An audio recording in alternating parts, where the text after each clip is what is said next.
So yan po mga kalbularyo, mayroong dinala sa atin ngayon, isang Nissan Terra.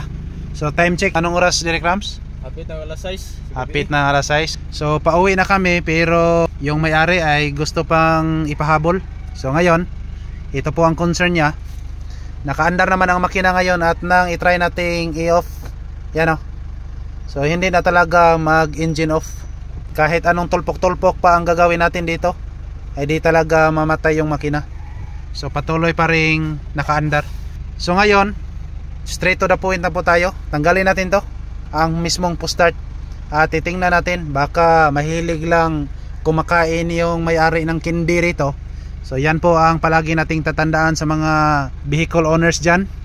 Dapat iwasan nating kumakain ng mga kindi dito sa loob. Ganito talaga ang problema pag mahilig po tayong magkaon-kaon dito sa loob ng sasakyan. Ayan, so tatanggalin po natin to at tingnan na lang natin kung ano ang nasa loob nito. Ba't hindi mag engine off ang makina ngayon. Alright, pahabol alas 6 na ng gabi. So pahabol ang may-ari nito kasi hindi na mamatay yung makina. Ayan, tingnan natin rito kung ano na ang nangyari-yari. Yan, so naitanggal na natin ang push start switch.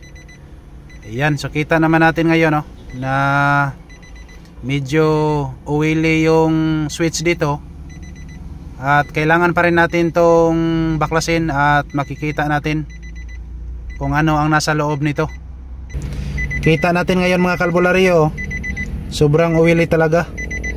Yan, so baklasin natin to para magkaalaman kung ano na ang nangyari dito sa loob. Baka katatapos lang po ito nagluto ng pinirito. Yan. So yan kita ninyo ngayon na sobrang maraming humigas. Iwan ko kung anong Tagalog ng humigas. Langgam pala, langgam. So kita natin ngayon ang sobrang daming langgam. Pasensya na po kayo mga Tagalog kasi ang langgam po dito sa amin ay lumilipad na. At sa inyo ay kamang-kamang pa. Yes! So ito po, maraming langgam po dito. Sa mga Bisaya dyan, kayo lang po ang umintindi ng langgam. Alam ko naman na naglupad-lupad na yan sa atin. Wow! At sa Tagalog naman ay nagkamang-kamang pa. What? Ayan so sobrang maraming langgam dito na nakapasok. Yan, so ang gagawin po natin dito, linisan lang natin at pagkatapos na nating malinis, ibalik nating isalpak at magkaalaman na kung ito ba talaga ang sanhi ng problema. So ganito lang po ang gagawin natin, maglinis-linis lang po tayo at gumamit po tayo ng electronic cleaner. Yan pasirit-siritan lang natin. So ganito lang po kasimple pag makaranas tayo ng ganitong problema. Yan, so konting pasirit-sirit lang. At siyempre hindi lang natin to uubusin ang laman. Baka makabayad na naman ang may-ari sa contact cleaner na ginagamit natin. Anong Tagalog ng trapuhan, Libon James? Punasan. Punasan, ayan. So punasan lang po natin to mga kalbularyo para matuyo na at ikabit natin ulit. Here we go.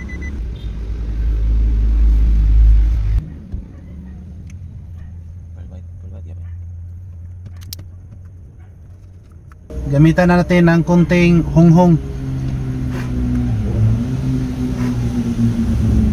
Okay, so titingnan lang natin.